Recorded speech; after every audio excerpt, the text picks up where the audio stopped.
Now, as I mentioned earlier, we do also have luster creams that have color in them. This is particularly great if you have scuffed some of the color off of your leather uppers. In this case, we've got black for our black shoes, and then we'll return some of the color to the shoes as well as hydrating them. Now in this case, you do have to be a little bit more careful. You do want to start with that same clean cloth.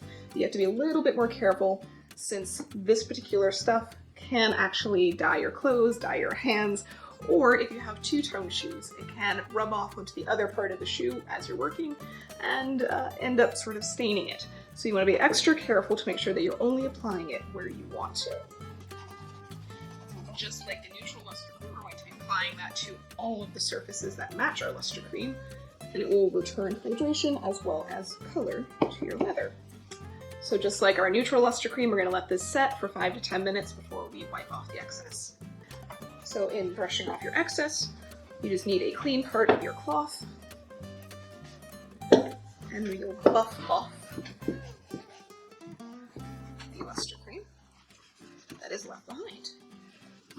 Now you can add more than one coat, especially in areas where you have a scuff or a lot of wrinkling or other wear and tears, just at the bottom of the heel or around the base of the shoe or the toe. But already you can start to see a lot of those marks disappearing, the scuffs lightening, and a wonderful shine returning to your shoe.